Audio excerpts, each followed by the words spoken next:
Hujjatul Islam Abi Hamid Muhammad bin Muhammad Al-Ghazali radhiyallahu anhum sayyidulillahi lahum Fatihah.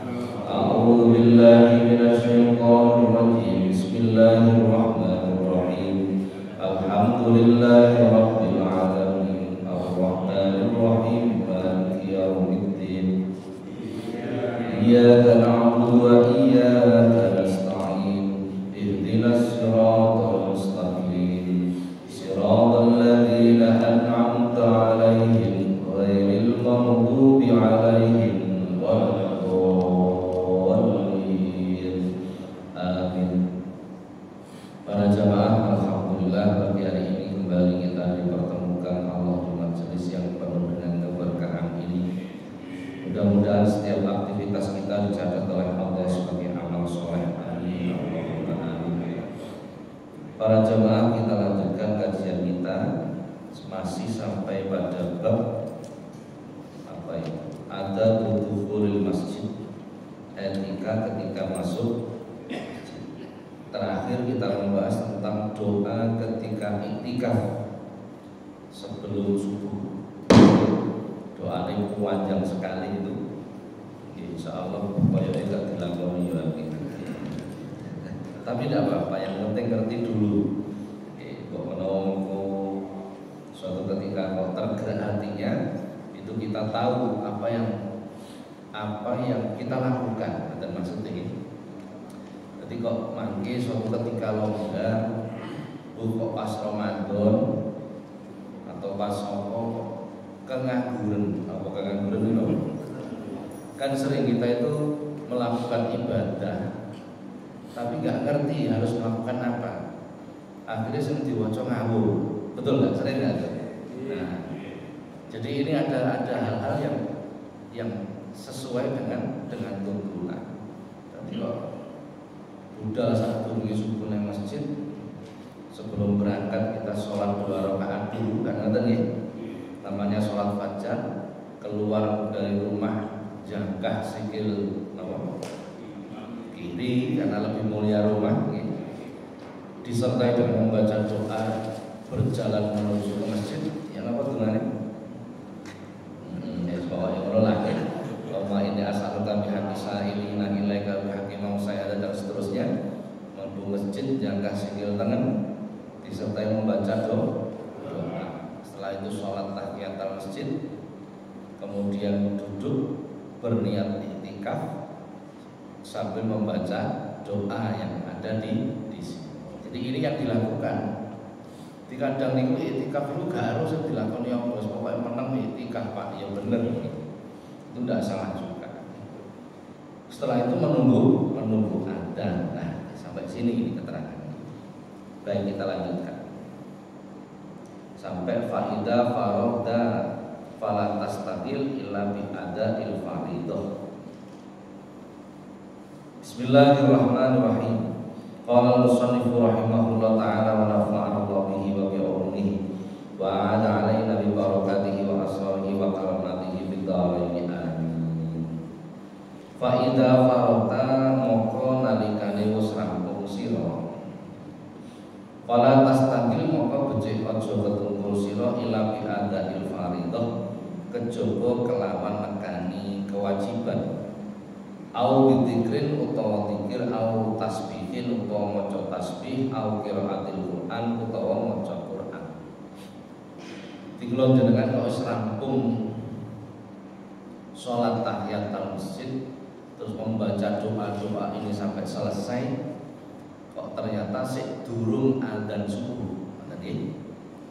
Maka kita diperintahkan untuk memperbanyak zikir, membaca tasbih atau membaca Al-Quran. Jadi membaca tasbih di pagi dan petang itu perintah. Udzukurullaha dzikran katsira wa sabbihuhu bukratan wa asila. Baca tasbih di pagi dan petang. Atau membaca Al-Quran sambil menunggu datangnya adzan. Fa idza sami'tal adzan, maka nalikane krungu sira al-adzana ing adzan fi asna idzalika ing dalem tengah-tengahe mengkono Faktok moko becik megot sira ma ing barang antara kang utawi sira iku fihi tetep ing dalem ma. Wastaqilan becik ketumpul sira bijawabil muadzin kelawan jawab wong kang adzan.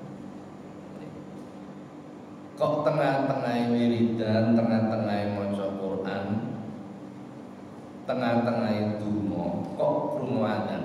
Nah, adzan subuh. Maka hentikan. Dikire hentikan maca Qur'ane hentikan. Dungane hentikan.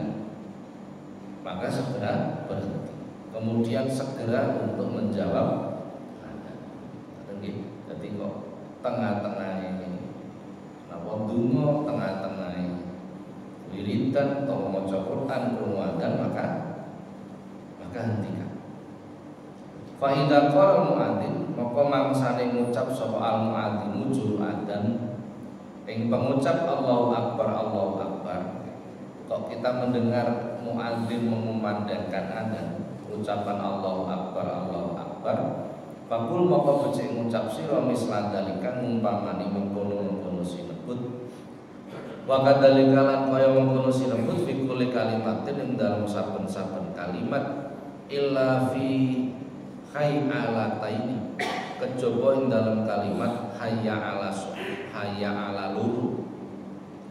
Fakul moko becik ngucap sira fihi ma ing dalem telurune la haula wala quwata illa billahil aliyil azim. Kok kula jenengan kepireng adzan maka jawablah seperti bacaan orang yang adzan, kecuali ketika hayya ala taini muadzin mengucapkan hayya ala sholah dan hayya ala jawabnya kados biasane ini insyaallah sangka sing paham iki la haula wala quwata illa billahil aliyyil. Wa idza qala lan mangsane ngucap sapa muadzin as-sholatu khairun minan naum, ketika muadzin mengucapkan as-sholatu khairun minan naum fakul maka becik ngucap sira sadaqta wa bararta wa ana ala dzalika minasyahidin. Khusus adzan subuh kok muadzin mengucapkan as-sholatu khairun minan naum, maka kita menjawab dengan shadaqta wa bararta wa ana ala dzalika minas syahidin. Iki khusus subuh mawon. Nek beduk ya ora usah diwaca. Kok ana wong adzan beduk hayya ala sholat berarti tangine beduk. Bukan adzane tangine napa? Beduk kan. Wa idza sami'tal iqamata maka mangsane krungu sira al iqamata ing iqamah. Fakul maka becik ngucap sira mislama yaqulu upamani barang kang den ucap illa fi qaulihi kejaba ing dalam kalimah qad qamatis shalah. Fakul maka ngucap sira aqamaha Allahu wa adamaha ma damatis samawati wal ardh. Ketika mendengarkan suara iqamah maka jawablah sebagaimana kalimat iqamah itu. Niki sing jarang dilakoni. Wong biasanya menjawab adzan tok ora jawab iqamah, nggih mboten. Nah, padahal iki ya perlu dijawab. Jawablah sebagaimana kalimat iqamah itu kecuali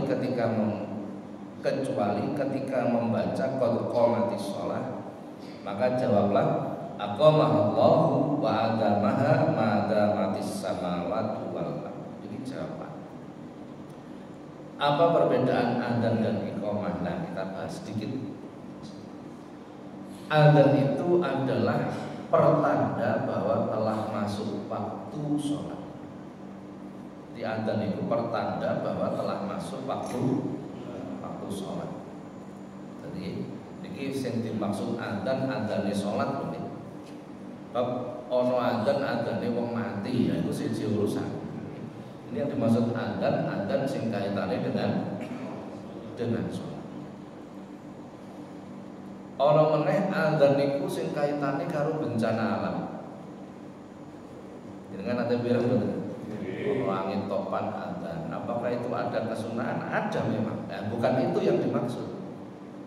Yang dimaksud bukan adzan sing itu, tapi adzan sing ngiring-ngiringi sholat. Itu berarti penanda bahwa telah masuk waktu sholat. Anapun iqamah itu adalah penanda bahwa sholat akan segera dimulai. Beda tadi nek wis iqamah itu berarti sudah akan dilaksanakan sholat, maka harus ada bedanya. Maka harus ada bedanya. Jadi nek adzan itu dilakukan dengan pelan, nek iqamah dilakukan dengan cepat. Mocone ini lho maksud ini. Mocone luwih cepat. Jadi contohnya seperti dan ini insyaallah sudah pernah saya terangkan ngaji nek dina napa sore dina itu tentang adzan dan iqamah insyaallah sudah kami terangkan. Sudah. Dalam hadis Rasulullah menyampaikan, "Man sami'al adzana falam yaqul mislama qala muadzin fa innahu yumna'u minas sujudi yaumal qiyamati idza sajadal muadzin." Barang siapa yang mendengar adzan kemudian tidak menjawab sebagaimana kalimah yang disampaikan oleh muadzin, maka orang tersebut akan terhalang untuk sujud kepada Allah kelak di hari kiamat. Ketika para muadzin sujud kepada besok neng yaumul mahsyar, itu ada beberapa orang sing sujud. Jadi macam-macam wong. Ana wong niku menggunakan mahkota dari emas. Ketika besok yaumul kiamat menggunakan mahkota dari emas, dan ini sangat dihormati. Ana wong itu ketika besok yaumul kiamah di mahsyar duduk di atas mimbar. Ini juga sangat dihormati. Ana wong yaumul kiamah itu sujud kepada Allah. Kesemuanya ini adalah orang-orang yang mendapatkan yup-yupan. Apa yup-yupan? Nopo bahasa Indonesia nopo yup-yupan itu? Oh, tempat berteduh. Nah, tempat berteduh kelak di hari kiamat. Karena saat itu matahari sejengkal di atas kepala kita. Tadi abot-abot dino. Golek yup-yupan kangelan. Yaumalatillah illatillah. Dino sing gak mau yup-yupan kejaba yup-yupane Gusti Allah. Lah orang-orang ini semua mendapatkan yup-yupan, tapi akeh-akeh ini mboten keduman yup-yupan. Jadi besok yaumul kiamat itu orang tidak bisa duduk. Tapi ada orang yang bisa sujud. Siapa mereka itu? Orang yang menjawab adzan. Itu bisa sujud datang ke Gusti. Dan itu kenikmatan yang luar biasa. Karena orang yang bisa melakukan itu berarti mendapatkan naungan, mendapatkan perlindungan dari Allah. Antara lain keutamaan orang yang menjawab adzan. Baik, kita lanjutkan. Fa idza farada moko laksane wis rampung sira min jawabil muadzin saking jawab adzan, fakul moko becik ngucap sira. Ngucap donga badane adzan. Allahumma inni as'aluka inda huduri sholatika wa aswati du'aika wa adbari lailika wa ikbali naharika antuk tiya Muhammadanil wasilata wal fadilah wa darajatar rafi'ah wa ba'asu maqama mahmudatal ladzi wa'atta ya arhamar rahimin. Donga adzan iki maca sing ngeten iki nalikane subuh karo napa? Karo napa? Maghrib. Nek liyane niku kan kaya biasa ini kok ya napa biasane? Allahumma rabb hadhihi da'wati tammah dan seterusnya. Nek subuh maghrib ditambah ini ki napa? Karena pergantian waktu. Nah, ngoten nggih. Pergantian waktu. Jadi jawab setelah menjawab adzan terus berdoa kepada Allah. Ini artinya orang-orang yang betul-betul menyambut seruan Allah dan memperhatikan pergantian siang dan malam. Bab waktu-waktu ini waktu sing mustajab. Doa yang kita panjatkan antara adzan dan iqamah itu adalah doa yang mustajab. Ma bainal adzani wal iqamah du'aun mustajab.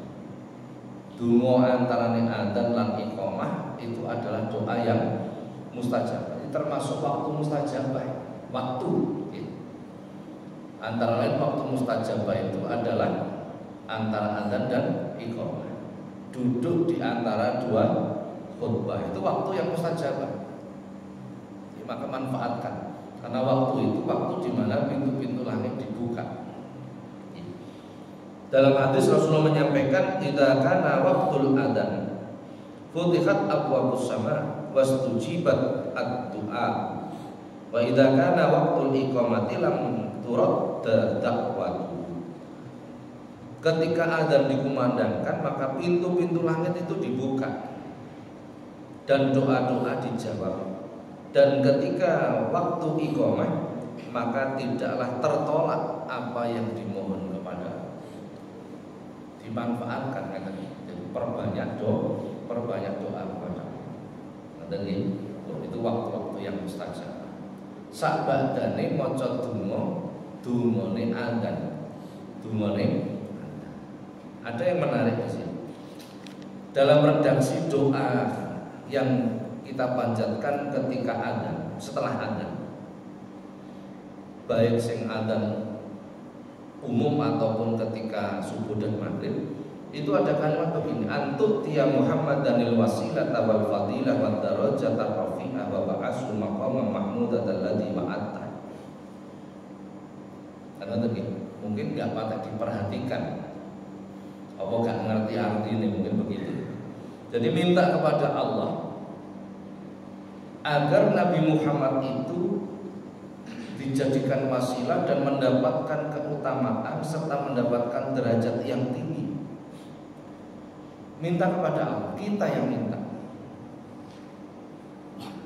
Kita yang minta agar Nabi Muhammad itu diberi anugerah, diberi derajat yang tinggi oleh Allah. Pertanyaan, kira-kira Nabi kita itu perlu didongakne nomor? Perlu. Nabi kita itu maksum, terjaga dari dosa. Nabi kita itu dijamin masuk surga. Wong sing koyo ngene kira-kira perlu didongakne nomor? Ayo.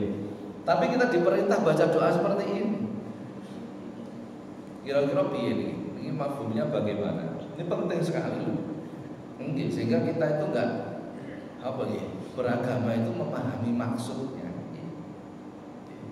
Dan Nabi kita, semua Nabi itu kan maksum, terjaga dari dosa. Semua Nabi itu dijamin masuk surga. Semua Nabi. Apalagi Nabi kita. Bahkan dalam hadis qudsi itu qala azza wa jalla, innal jannata muharramatun ala jami'i khalqi hatta yadkhuluha wa ummatu. Kata Allah gitu. Sesungguhnya surga itu aku haramkan dimasuki siapapun, sehingga dimasuki Muhammad beserta umatnya terlebih dahulu. Di orang wong sing mlebu swarga dhisik kecuali Rasulullah tidak ada. Tidak ada. Dan setelah itu umat Rasulullah baru kemudian umat Nabi Ibrahim, Nabi Musa, umat Nabi Isa, umat Nabi Nuh dan lain sebagainya. Kalau jenengan maknane wajib bersyukur alaihi, wajib bagi kita bersyukur. Umat keri dewe tapi mlebu swarga dhisik dhewe. NB nek mlebu. Lho niku jangan sampai enggak terbaca itu nggih. Nek mlebu, nek ora mlebu ya kita masuk surga lebih dahulu daripada umatnya Nabi Musa, Nabi Ibrahim, Nabi Isa. Kita dahulu umat Rasulullah. Padahal antri nek mahsyar itu matahari sejengkal di atas kepala kita. Kita sudah tersiksa di sana, kecuali yang mendapatkan tempat berteduh, kan begitu. Ngadeg tok antri untuk dihisab itu paling cepat 40 tahun. Berdiri tanpa duduk. Ndak ono mangan, ndak ono ngombe. Sudah beda sifat itu. Ya, bukan lagi sifat dunia. Lonjenengan iki gak mangan, gak ngombe seminggu nanti. Gitu. Itu sifat dunia. Itu sifat dunia. Itu sudah bukan sifat dunia lagi. Oh, antri neng masa seperti itu berarti. Lu kalau umat Rasulullah, maka dia diperkenankan untuk dihisab lebih dahulu. Ini keistimewaan. Jangan bayangin, wong semono kene dihisab siji-siji berapa lama? Wis ra karo-karuan asline. Untung petugas niku akeh, petugas banyak. Untung. Nggih, berarti ana malaikat sing bagian juru hisab. Sing buka kitab induk. Kitab induk dibuka dicocokno amal. Betul-betul luar biasa. Lah umat Rasulullah itu masuk surga terlebih dahulu sebelum umat-umat yang lain dengan catatan niku wau napa? Nah, nek mlebu swarga. Ngoten nggih. Artinya dosanya diampuni oleh Allah. Nek ra dosa ndak mungkin kula jenengan iki, ndak mungkin pun. Dosanya diampuni oleh Allah. Itu masuk surga terlebih dahulu. Lah Rasulullah itu nabi kita orang yang seperti itu, kira-kira butuh donga napa? Jelas ndak butuh. Ndak butuh. Sing butuh didongakno nggih kula jenengan iki. Loh tapi kok redaksi kalimatnya seperti itu? Kalau panjenengan maca sholawat contohnya, Allahumma sholli wa sallim ala sayyidina Muhammadin wa ala ali sayyidina Muhammad. Ya Allah, berikanlah rahmat, berikanlah keselamatan kepada junjungan kami Nabi Muhammad. Kanjeng Nabi gak perlu didongakne. Betul enggak kira-kira? Ini kita harus bisa menjawab ini. Jangan raison jawab niki, waduh, kan dilolok karo wong-wong sing aliran anti sholawat. Gitu. Harus bisa. Kita diperintah baca sholawat. Bahkan Rasulullah mengatakan, "Ma sabita qauli al-a'malul mauqufah wa da'awatul mahbuthah hatta yusalli 'alaihi." Para sahabat sampai ditegur oleh Rasulullah. Apa kalian tidak menyimak apa yang aku sampaikan? Setiap amal itu ditolak. Setiap doa tidak akan sampai kepada Allah sehingga dibacakan sholawat kepada. Apakah Rasulullah itu perlu didoakan? Jawabannya pasti tidak. Loh kok kita perlu bersolawat, bahkan harus melakukan. Karena itu tidak hanya perintah Rasulullah, itu perintah Allah. Innallaha wa malaikatahu yusholluna 'alan nabi. Sesungguhnya Allah dan semua malaikat itu bersolawat kepada Nabi. Namanya kalam khobar, kalimat pemerintah. Ya ayyuhalladzina amanu shollu. Ini baru kalam amar, kalimat perintah.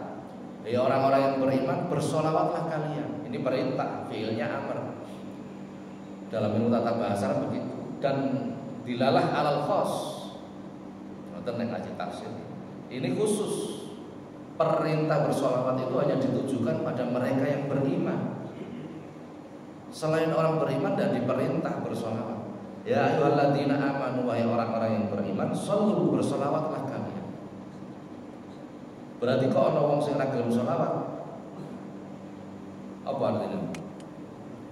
Ya imannya perlu dipertanyakan karena Quran mengatakan begitu. Karena tadi diperintah oleh Allah bersolawat. Ini bagaimana mafhumnya, pemahaman? Walaupun Rasulullah itu terjaga, walaupun Rasulullah itu sudah dijamin masuk surga, kita itu diperintahkan mendoakan. Kita diperintahkan. Siapa yang memerintahkan? Allah. Kenapa diperintah mendoakan? Apakah Rasulullah butuh doa? Bukan karena Rasulullah butuh doa. Bukan. Itu wujud terima kasih kita kepada Rasul. Malam yaskurin nas, lam yaskurin. Barang siapa yang tidak bisa berterima kasih pada manusia, maka dia tidak bisa berterima kasih kepada Allah. Sampeyan dilalah wong sugih jenengan. Esuk-esuk ana wong ngemis, wong jaluk ning omahe sampean. Terus sampean kei. Niki Pak, Masya Allah matur suwun Pak nggih, mugi-mugi panjenengan rezekine tambah kathah, tambah barokah. Sampeyan iki wis duwite akeh, kok sik didongakne ngono. Kira-kira piye jenengan? Paham mboten iki? Sampai niki duitnya wis akeh, kok ana wong sampean kei duit terus muni ngono. Mungkin jenengan ini duitnya tambah kata, tambah berkah, seneng nggak? Nah itu gambaran. Sampai wis gak butuh didongakne wong supaya akeh duwite, wong duwite wis akeh. Itu namanya akhlak. Itu namanya akhlak. Jadi Rasulullah itu tidak butuh donga sebenarnya. Sebenarnya tidak butuh donga. Tapi kita butuh berakhlak pada Rasul. Nah, ngaten nggih. Makanya itu kita harus banyak-banyak membaca sholawat, banyak-banyak menghubungkan diri kita kepada Rasul. Harus banyak-banyak seperti itu. Pun fa idza sami'tal adzan maka nalikane krungu sira al adzan ing adzan wa anta khali utawi sira iku fi sholati tetep ing dalem salat fatam mimi salat maka becik nyampurnake sira as-sholata ing salat summa tadaraka maka nuli musuli sira al jawaba ing jawab ba'da salami sakuse salam ala wajhi ing tesih kebiasaane jawab. Nah, kok ternyata kula jenengan tengah-tengah salat krungu adzan. Maka lanjutkanlah salat sampai sempurna. Setelah selesai salat baru menjawab adzan dengan cara nyusuli. Nyusuli itu kenapa? Jadi jawab pamane jenengan sholat tengah-tengah sholat adzan. Begitu arep salam adzane rampung. Begitu jenengan bar salam, jawablah adzan itu sebagaimana urutane. Ada caranya, dan ini tidak banyak yang melakukan. Wis pokoke mari wis kadung mari adzan wis ora usah di. Kan begitu ya. Padahal caranya seperti itu. Nek panjenengan maca Quran, panjenengan wirid dan krungu adzan hentikan. Tapi nek panjenengan sholat jangan dihentikan. Teruskan saja. Begitu selesai baru menjawab. Jadi ada beberapa aktivitas yang ketika mendengar adzan kita diperintah untuk berhenti. Tapi ada beberapa aktivitas sing nek krungu adzan kula jenengan boleh tidak berhenti, bahkan tidak boleh dihentikan. Contohnya sholat. Kalau ngaji dalam beberapa masjid, rutinan maghrib, ngaji maghrib itu, adzan isya kalau tetap ngaji, sampai kadang itu lebih 10 menit, kadang pernah lebih setengah jam. Nah, itu ada beberapa jamaah yang sing gak melok ngaji, sing melok ngaji pun paham. Sing mboten melok ngaji, sing tekone nang masjid iku nek salat tok. Enten nggih wong niku ngoten nggih. Nah, tekone nang masjid iku nek salat mawon. Begitu krungu adzan isya wis padha teko nang masjid, kula sing ngaji, kadang sampai setengah jam itu. Niku teng jaba niku wis riwari, kaya-kaya ngobrak-ngobrak supaya ndang mari. Koyo ngoten. Ada orang seperti itu ada. Padahal perintahnya tidak begitu. Nek ana ngaji krungu adzan tetep ngaji terus. Sampai selesai. Ngoten perintah. Memang begitu. Suatu ketika Imam Syafi'i pun gede pesantrennya Imam Malik bin Anas sudah ngajar ngaji. Tengah-tengah Imam Syafi'i ngajar ngaji mulang. Adzan zuhur. Imam Malik bin Anas keluar dari rumah menuju masjid untuk sholat. Begitu berjalan Imam Syafi'i melihat Imam Syafi'i menutup kitabnya untuk segera mengikuti Imam Malik bin Anas ke masjid melakukan sholat. Langsung ditegur sama guru. Syafi'i, apa kamu tidak tahu mana yang lebih penting? Kalimat yang begitu. Mana yang lebih utama? Dibuka mulai kitabnya mulang ngaji mulai. Ngeten iki nek ora ngerti ya metiti-metiti ngoten niku wau. Ngerti metiti-metiti jenengan. Nah, modele kaya yo padahal malah keliru. Memang begitu hukumnya. Memang begitu dan tidak perlu menjawab adzan. Tidak perlu. Kenapa kira-kira? Pamane ngaji bar maghrib teng masjid mriki. Sampai waktu isya kula sing ngaji terus. Ini tidak perlu menjawab adzan. Kenapa tidak perlu? Sebab kita akan adzan sendiri. Sangat dipahami. Karena kita akan adzan sendiri setelah. Jadi ono wong sing heboh ngoten niku. Nuwun sewu Pak Yai niki pun adzan mboten di sekolah sumiyin. Berarti ora tau ngaji. Ora tau ngaji. Makane napa kadang wong Indonesia niku sering-seringe niku kebat keliwat banget. Nah, luwih setitik kaya yo oleh ngoten iki. Kulo sering ngoten niku sering. Pernah kula teng Saudi niku. Menjadi kebiasaan saya setiap masuk masjid itu mesti minum air zam-zam dulu, meskipun menjadi kebiasaan. Begitu kalau melepas masjid saya ambil air minum yang tidak dingin biasa, not cool. Terus kalau minum sambil berdiri. Orang Indonesia itu nyeblek pundak. Maaf Pak, sebaiknya kalau minum sambil duduk. Kalau dia semawon, terima kasih. Jadi ini konco kulo. Terus pundi to ya? Apa? Lho, minum zam-zam niku lak sunahe ngadeg. Ya ngono kuwi, sepanjang wong Indonesia ya ngono kuwi.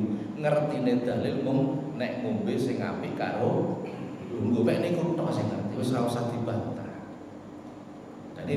Dan itu sebenarnya menunjukkan apa? Menunjukkan kebodohan. Betul kan? Kesunahan minum zam-zam itu justru berdiri sambil menghadap bukan duduk, bukan. Ngoten nggih. Makane sepuh ngadep kiai juga kayak model, timbangane keliru kabeh. Ngoten nggih. Lha betul. Kula dhewe nek dijak kanca-kanca kampung niku nggih. Kan biasanya mesti minta saya untuk nganter sowan ke kiai-kiai, ke ulama-ulama sepuh, ulama khos. Saya jarang mau. Betul, jarang. Bukan karena saya bukan. Sing ngejak niki sapa? Saya lihat. Nek sing ngejak niki wong sing ora tau ngaji, wong sing ora tau belajar tata krama, ndak akan mau saya. Ndak akan mau. Karena menghadap pada orang-orang yang seperti itu kita harus mempersiapkan diri kita terlebih dahulu. Akhlak itu kudu ngerti dan lain. Engko mulai gak malah oleh barokah malah kualat dan dadi gawe kan ngoten nggih. Nah, itu contohnya seperti itu. Ngoten nggih. Jadi itu caranya. Ketika kita mendengarkan adzan kok kita sholat, silakan terus sholat. Setelah itu baru nyusuli menjawab adzan. Itu caranya seperti itu. Pun para jamaah sampai sini dulu menerangkan tentang napa niki. Setelah kita berdoa dalam rangka i'tikaf di masjid sampai dengan akhir. Barangkali ada pertanyaan dipersilakan.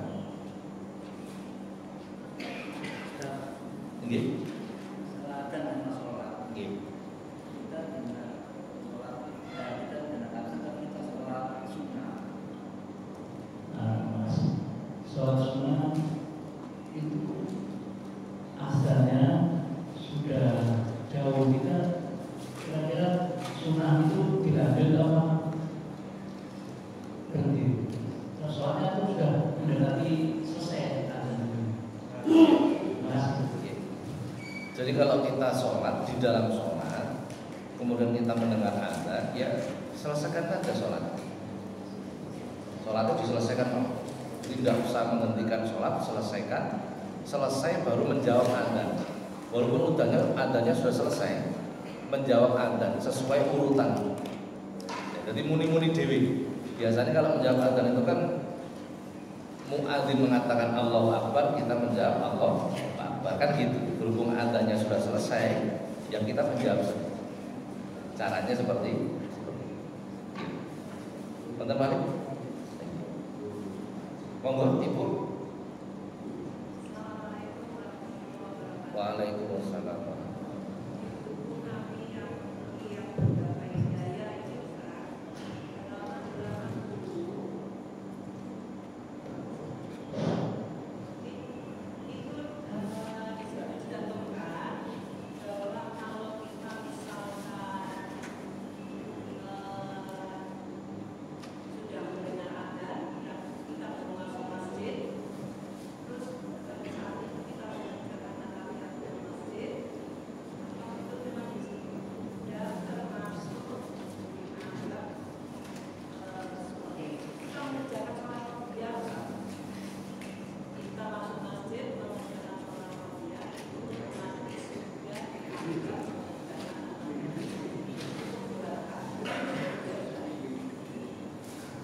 Nggih, terus.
Yang pertama tadi, bagaimana kalau kita masuk masjid kemudian sholat tahiyatul masjid, apakah sholat qobliyah itu sama dengan sholat fajar? Gini. Jadi sholat fajar itu sebenarnya kesunahannya itu di rumah. Jadi ketika habis wudu di depan itu diterangkan, habis wudu di rumah wudunya itu sholat 2 rakaat, namanya sholat fajar. Selesai sholat berangkat ke masjid, masuk masjid sholat tahiyatul masjid, kemudian duduk iktikaf. Begitu selesai adzan sholat qobliyah. Kok tidak sempat, waktu ini mepet, tangi ini rotok keringan.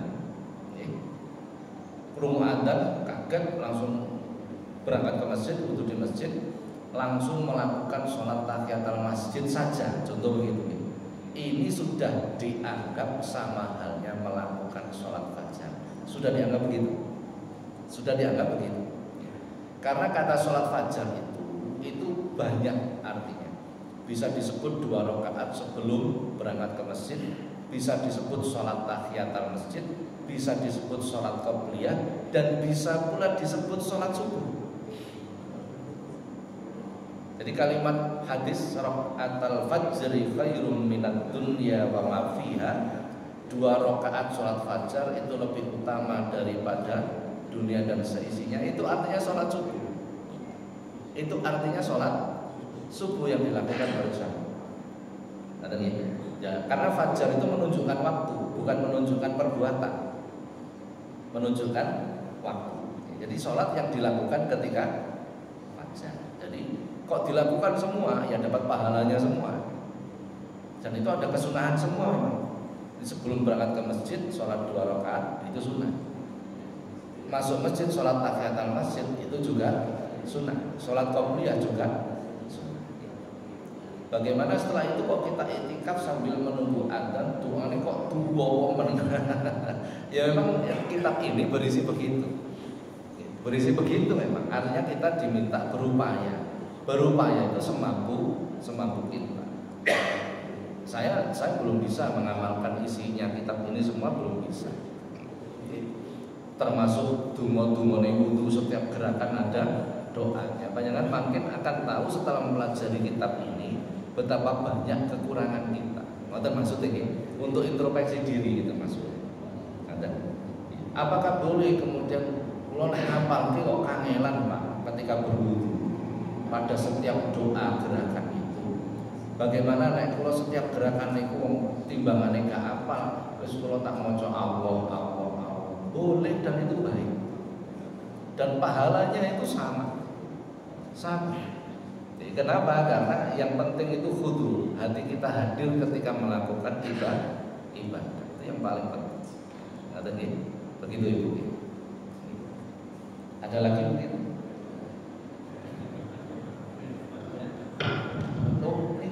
Gak enak sih poso 1 Zulhijjah kok ditumi gedang goreng. Alhamdulillah insyaallah sidang isbat tadi malam menyatakan bahwa Idul Adha-nya hari raya hari Jumat. Alhamdulillah luar biasa ini. Mudah-mudahan manfaat. Al-Fatihah.